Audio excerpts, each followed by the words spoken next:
자, 행정소송에서 거의 처분이 무엇인가 하고 원고적격이 거의 행정소송의 반을 차지한다고 그랬죠. 이제 원고적격을 나가도록 하겠어요.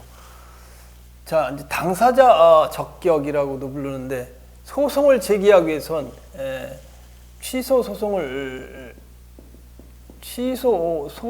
소송을 제기하기 위해서는 제일 먼저 뭐가 있었어요? 처분이 있어야 되는데, 처분이 있을 것.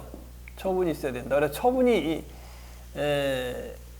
있어야 되죠. 그죠? 처분이 있어야 되고, 그 다음에 취소소송을 제기하기 위해선 원고와 피고가 있어야 되죠. 원고와 피고가 있어야 된다. 피고. 소송을 제기하는 사람이 원고고, 피고는 소송을 제기당하는 사람. 이건 일반적으로 사인이 되고, 이것은 피고는 이제 행정청이 되겠죠. 일반적으로 행정청이 되겠죠. 처분청이 되겠죠. 원고, 피고가 취소소송에서. 그래서 원고와 피고를 합쳐서 우리가 뭐라고 불러요? 이걸 합쳐갖고 취소소송의 당사자라고 부른다. 당사자. 물론 이제 그 행정절차법에서 당사자란 사인을 막으라는 경우도 있어요. 그러나 일반적으로 소송에서 당사자란 원고와 피고를 말한다. 그래서 원고와 피고가 될 수 있는 자격, 원고와 피고가 될 수 있는 자격을 우리가 뭐라고 부르냐? 그걸 갖다 원고 적격이라고 부른다. 원고 적격. 한문으로 쓰면 원고, 고발을 하는 사람이 적합한 자격이 있어야 된다. 적합한 자격, 원고 적격이 있어야 된다. 피고는 피고 적격이 있어야 된다. 피고가 될 수 있는 피고 적격이 있어야 된다. 적격. 그리고 이제 원고와 피고를 우리가 당사자라고 부르잖아요. 그래서 요거를 같은 말로 하면 당사자 적격이 있어야 된다. 당사자 적격. 당사자 적격이라고 불러요. 적격. 당사자가 될 수 있는 법률상 자격을 우리가 당사자 적격이라고 부른다. 그런데 이제 여기서 보면 당사자 적격을 갖기 위해서는 소송법상 취소소송을 제기할 수 있는 법률상 자격, 이건 소송을 대응할 자격, 행정청인 당사자 적격을 갖추기 위해서는 당사자 능력이 있어요. 당사자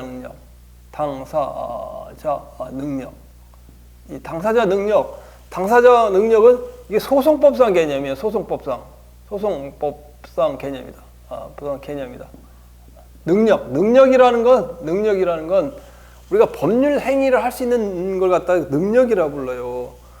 그래서 일반적으로 당사자 능력에 대응이 되는, 이건 소송법상이고, 일반 법상은 우리가 권리 능력이라고 불러요. 권리 능력. 민법상 권리 능력이라는 것은 법률 행위를 할 수 있는 권리 의무의 법률 행위라는 것은, 법률상 권리 의무의 주체가 될 수 있는, 이걸 우리가 권리라고 그랬죠. 권리라는 건 법률상 어떤 그 법적인 지위를 취득할 수 있는 권리, 이게 이제 지위, 이익, 어떤 이익을 가질 수 있는 지위, 이걸 갖다 권리 능력이라고 하는데, 그래서 권리 능력은 법률 행위를 할 수 있는 능력을 우리가 법률 행위를 권리 능력이라고 불러요. 그래서 소송법상 개념은 당사자 능력이라고 부르죠, 그죠? 그래서 소송법상으로 법률 갖다가 거기 나오는 대로 원고 피고가 돼서 소송법상으로 그 자기 명으로 소송을 하고 소송에 참가할 수 있는 능력이, 이게 당사자 능력이거든요. 일반 법률 행위를 할 수 있는 능력을 우리가 권리 능력이라고 불러요. 권리 능력을 가지는 건 자연인, 사람의 경우, 일반 자연인의 경우는 출생, 사람이 태어나면 권리 능력을 획득해요. 법률상 권리 의무를 할 수 있는 능력이 출생으로부터 발생해요. 예를 들면 모체에서 태아가 나오면은 상속권이 발생하잖아요, 그죠? 상속권이 발생하고, 그 다음에 이제 법인은 이제 이 사람의 집단에게 또 재산의 집단에게 법률행위 할 수 있는 능력을 부여주는 거예요. 그래서 이건 법인은 등기함으로써 정관을 가지고 등기함으로써 법률행위를 할 수 있는 권리 능력이 생겨요. 자, 권리 능력과 여러분이 개념되는 기초 지식이 이제 행위 능력이라고 있는데 행위 능력. 누구나 사람은 태어남으로써 자연인은 법률 행위를 할 수 있는 권리 능력이 발생하지만 행위 능력이 있는 건 아니에요. 예를 들면 13세 미만은 미성년자가 권리 능력이 있는 건 아니죠. 그죠? 13세 미만은 이거 형사 미성년자라고 부르는데 만약에 미성년자인 지금 20세 미만 20세 미만은 행위 능력이 없어요. 행위 능력이라는 것은 미성년자는 이 행위를 법률 행위를 할 때 보호자가 있어야 돼. 보호자 또는 후견인이 잘 모르니까 그 법률 행위를 도와주는 사람이 있어야 된다. 이걸 행위 능력이라고 불려요. 권리 능력은 출생과 법인 등기에서 발생하지만 행위 능력은 달라요. 한정치산자는 치산자 이거는 태어나면서 법률 행위 하는데 한정돼 있는 사람. 누가 정신지체자, 정신박약자, 정신지체가 있는 사람. 이런 사람은 할 수 없잖아요. 지체. 이런 사람은 한정치산자가 되죠. 이럴 때는 이런 사람들은 행위 능력이 없기 때문에 보호자가 대신해 준다. 따라서 취소소송에서 취소소송을 제기하기 위해서는 당사자 적격이 있어야 되고 원고 적격과 피고 적격이 있어야 되고 그 다음에 당사자 적격이 되기 위해서는 당사자 능력이 있어야 된다. 당사자 능력이라는 소송법상 개념이다. 따라서 일반 법률 행위에 할 수 있는 권리 능력에 대응하는 소송법상 개념이다. 이렇게 알아두시면 되고. 자, 그래서 당사자 능력을 보면은 우리 이제 취소소송의 당사자 능력을 가진 사람이 누가 있냐? 일단 여기 나온 대로 자연인, 취소소송의 당사자 능력은 자연인이 있죠. 그다음에 법인이 있죠. 법인이 있고 여러 번 내가 얘기했지만 권리 능력이 없는 법인이 아닌 사단이 있었죠. 예를 들면 동창회 같은 경우 등기가 안 돼 있다면 그 대표자가 있는 경우 이런 게 이제 원고 적격이 될 수 있어요. 법인이 아닌 사단, 등기가 안 돼 있는 사단, 그러나 대표자가 있는 경우. 그 다음에 권리 능력의 원고 적격, 피고 적격이 될 수 있는 게 국가가 공법인이죠. 이것은 공법인이요. 그 다음에 지방자치단체. 그리고 우리가 또 뭐가 있어요? 영조물법인.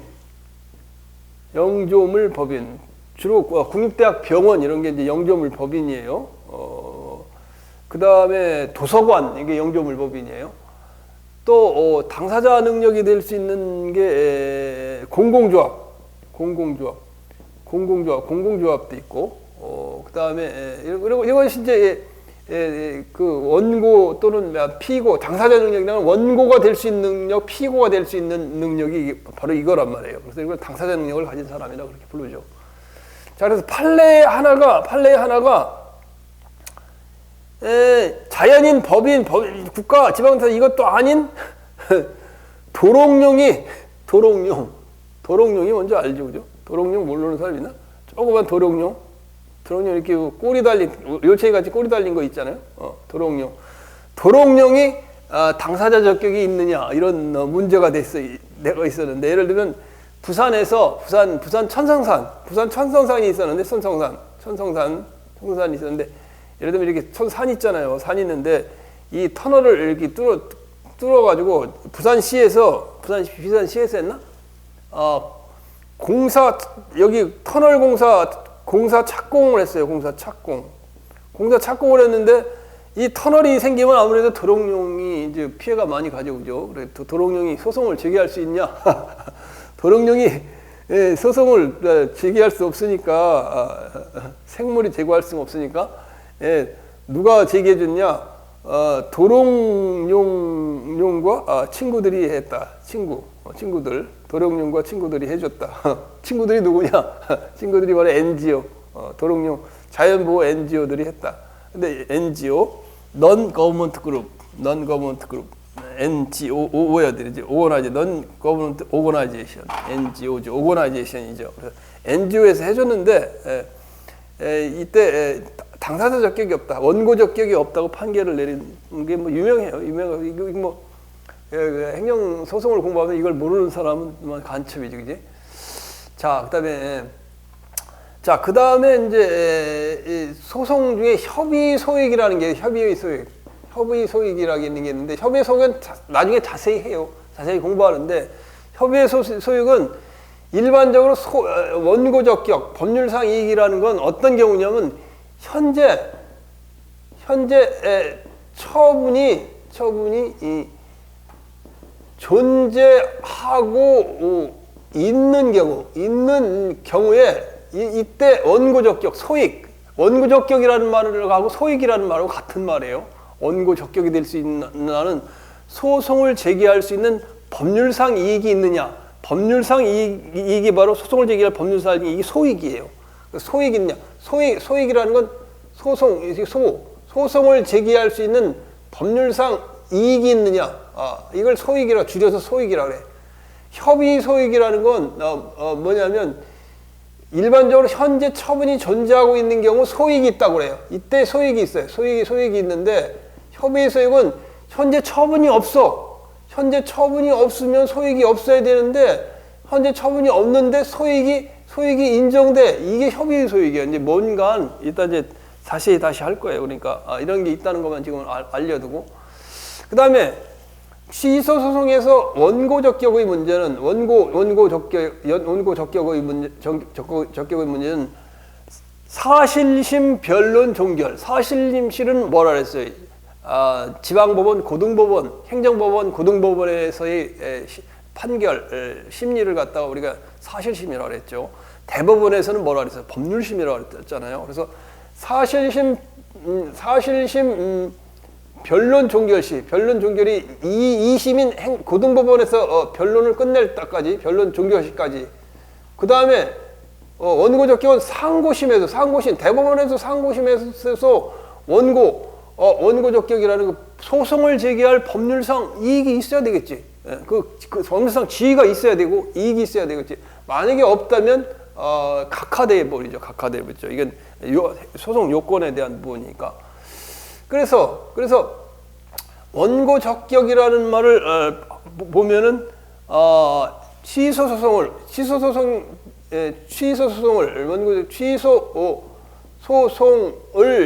제기할 뭐라고? 법률상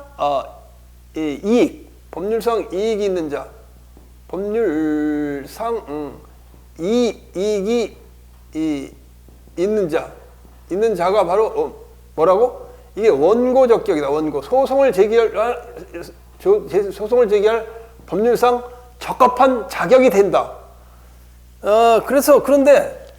그러면 취소 소송을 제기할 법률상 이익이 있는 자, 이 법률상 이익이 무엇인지에 대해서 이거에 대해서 학설이 나눠진다는 거예요. 법률상 이익이 있는 자에 대해서 학설이 나눠지는데, 그 법률상 이익이 있는 자에 대한 학설이 몇 가지로 나눠지냐면 하나, 둘, 셋, 크게는 네 가지로 나눠요. 제일 먼저는 뭐라고? 권리 구제설.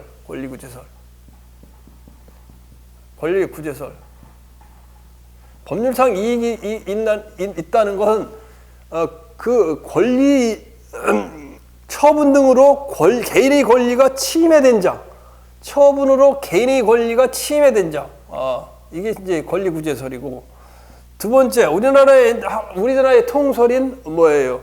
법률상 이익 구제설. 법률상 이익 구제설.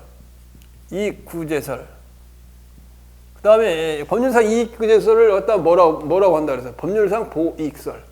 법률상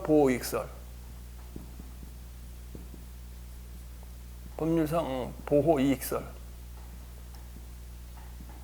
자, 이게 이제 두 번째 우리나라의 이게 통설이죠. 이게 통설이고. 그다음에 세 번째로는 뭐냐면 보호 가치 있는 이익 구제설. 가치 있는 이익구제설. 그 다음에 네 번째는 보호가치 있는 이익구제설. 네 번째는 적법성 보장설.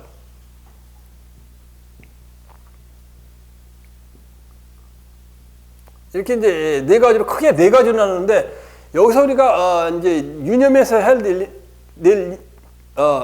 것은 소송을 제기할 법률상 이익이 있는 자, 원고 적격이 있는 자를 보면 이게 권리구제설에서 밑으로 내려갈수록 법률상 이익구제설, 그 다음에 법률상 보호가치 있는 이익구제설, 그 다음에 적법성 보장설 이리로 내려갈수록 원고 적격의 범위가 확대된다는 거예요. 소송을 제기할 수 있는 범위가 확대된다 그 말이에요. 자, 그래서 하나하나 보면 자, 권리구제설은 딱 명쾌하게 가장 협소해요. 뭐 처분으로 개인의 권리가 침해된 자, 처분으로 공권력의 행사로 처분으로 개인의 권리가 침해된 자. 괜히 권리가 직접 침해되지 않으면 행정소송을 제기할 수 없다는 거예요. 권리가 침해된 자. 권리가 침해가 없으면 안 된다는 게 협의의 개념이에요. 그 다음에 법률상 이익구제설은 법률상 보호이익설로 되는데 그 밑에 볼게요. 구필생 행정법 430페이지예요. 고유한 권리가 침해된 권리구제설이 말하는 고유한 권리가 침해된 경우뿐만 아니라 법률에서 보호되고 있는 이익이 보호되고 있는 이익을 가진 자, 법률에서 보호되고 있는 이익을 가진 자. 그래서 법률상 보호이익설, 법률상 이익구제설이라고 그래요. 법률에서 보호되는 이익을 가진 사람. 그러면 여기에서도 나눠지는데 이거 나눠지는 거에 대해서는 잘 알 필요는 없어요. 그러나 뭐 이렇게 나눠진다는 거. 1. 근거법규. 아주 근거가 되는 근거법규만이 그 근거법규에서 보호이익이 되는 경우가 1설이고, 그 다음 2설은 근거법규 플러스 뭐예요? 관계법규에서도 보호되는 이익이 있다면 관계법규도 되는 게 2설이고, 관계법규. 그 다음에 3은 헌법상 기본권이죠. 헌법상 기본권. 이 근거법규, 관계법규, 요거 근거법규, 관계법규, 요거 플러스 헌법상 기본권. 헌법상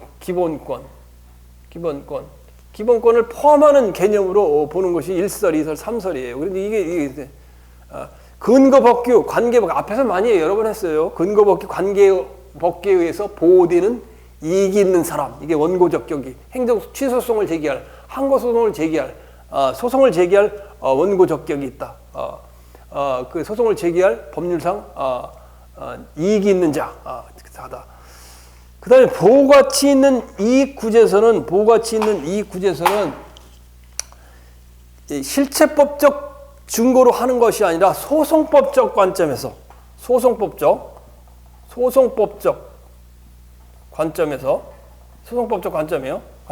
뭐를 하고? 관점에서 재판에 의해 보호할 만한 가치가 있는, 재판에 의해 보호할 만한 뭐라고? 가치가 있는 이익이, 가치가 있는 이익이 침해된 자가 바로 원고 적격이 인정된다. 따라서 근거법규, 근거관계 플러스 관계법규, 헌법상 기본권, 근거관계법규 플러스 헌법규, 이런 법률상 이익구제설, 법률상 보호이익설보다도 소송법적 관점에서 재판에 의해 보호할 만한 가치가 있는 이익이 침해된 자, 이렇게 하니까 범위가 더 넓어져요. 그 다음에 적법성 보장설은 뭐냐? 권리구제보다 행정처분의 시정, 개인의 권리구제보다 행정처분의 시정, 우리가 기관소송이나 객관소송 마냥 이렇게 잠깐만 날려 쓰려고 그러지. 행정 처분의 시정 굉장히 범위가 넓죠. 행정처분 시정하려면 뭐 시장이 얼마나 많겠어요. 그런 것뿐만 아니라 그 다음에 적법성 확보 이렇게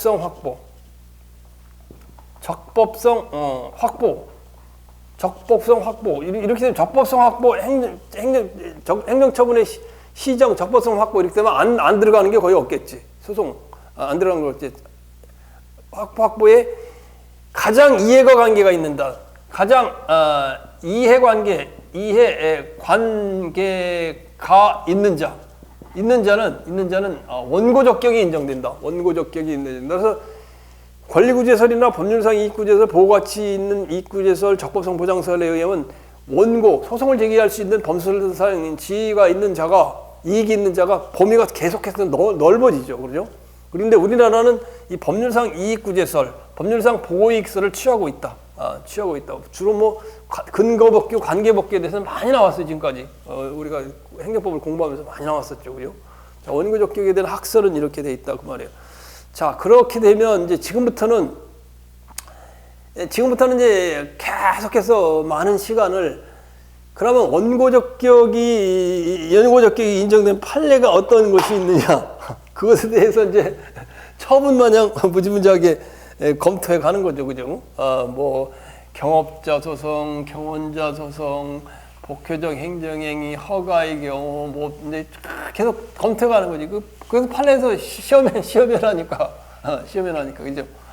자, 그래서 지금부터 이제 이 원칙을 몇 가지 이제 원칙을 한번 공부하면서 이제 판례 검토에 들어가서는 판례에 대해서 계속해서 공부해 나간다.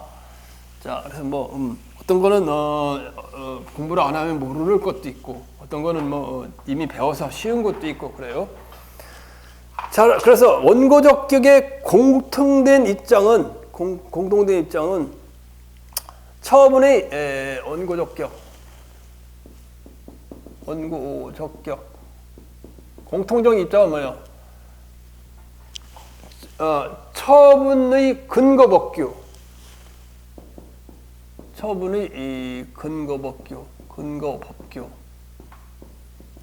또는 관련법규 같은 말이에요.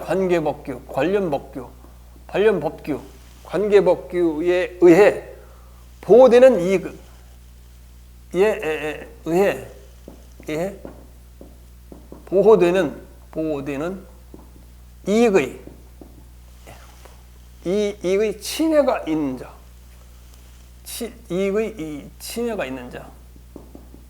침해가 있는 자.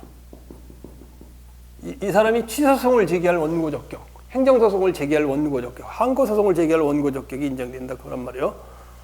자, 그래서 지금부터는 계속해서 이제 이 판례에 대한 부분에 대해서 이제 공부를 하게 돼요. 자, 그래서 판례를 잘 이제 알아둬야 되는 거죠, 그죠? 자, 제일 먼저 해야 될 게 환경영향평가 대상 지역 안에 환경영향평가 대상 지역 안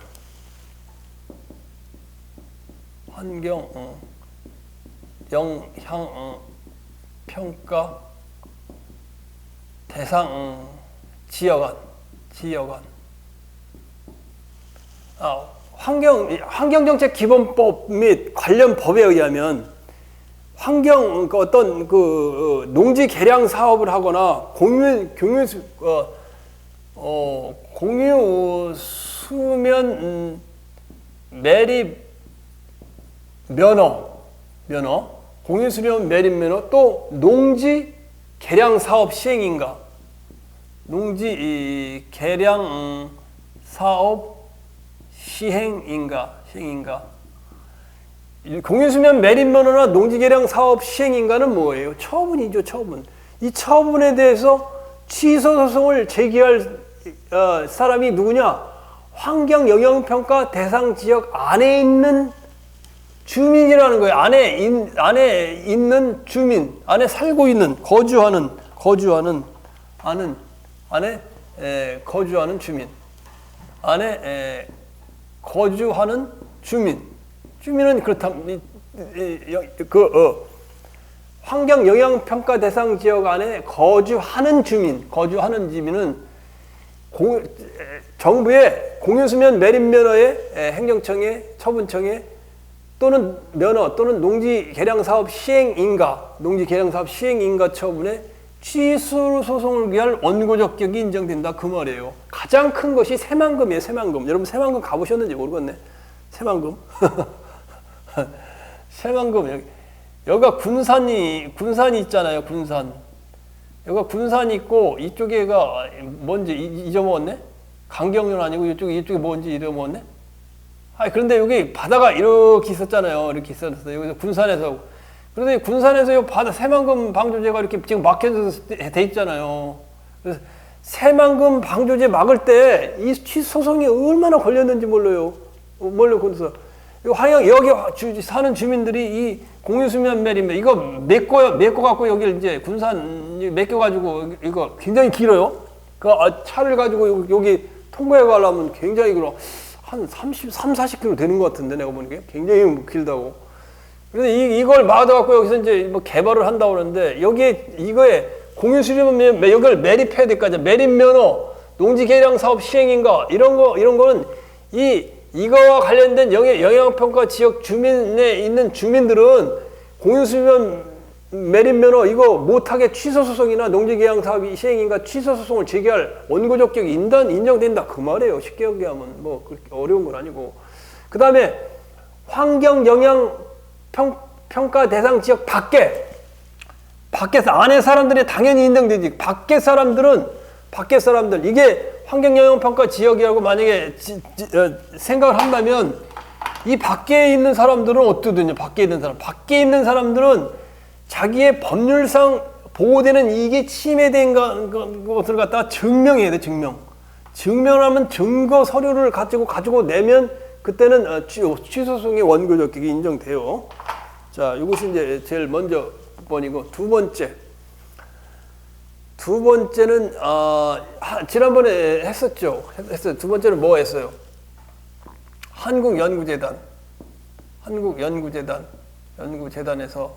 재단에서 대학교 총장에게 한국연구재단은 뭐 하라 그랬어요? 대학교에 연구비 지급, 각 대학에 연구비를 지급하는 거로 알았죠. 연구비 지급인데 이 한국연구재단이 저기 대전에 과학연구단지 안에 있어요. 지금 거기 안에 있어요. 그런데 여기에서 각 대학에서 연구 BK21이라는 이해찬 장관이 한 이 연구비 지원 사업이 있어요. 이걸 갖다가 연구비를 줬는데 연구비를 갖다가 잘못해가지고 연구재단에서 이 대학의 연구 팀장에 대해서 징계 처분을 통보한 거는 처분이 아니라 그랬어요. 그건 하나의 그 권유라고 그랬어. 징계 팀장을 한 건. 그런데 연구재단에서 뭐를 한 거냐면 총장과 뭐를 협약했냐면 해양생물유래 고부가식품 항장 및 한약기초소재 개발 인력 양성 사업에 대한 BK21 사업협약 그 명칭이 있죠. 그 명칭이 사업협약을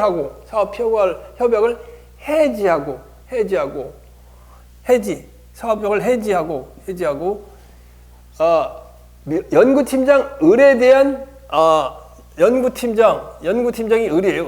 연구팀장 을에 대한 뭐를 했냐면 국가연구개발사업 3년간 참여 제한, 국가연구개발사업 참여 제한을 명하는 통보를 했는데 을은 협약 해지 통보를 다툴 법률상 이익이 있다. 자, 이럴 경우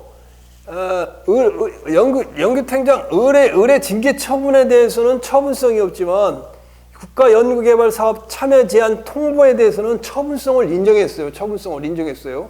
왜 처분성을 인정했냐면 거기 읽어보면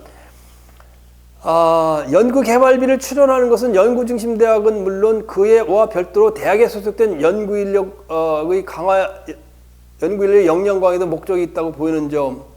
그 다음에 중요한 건 그 밑에 보면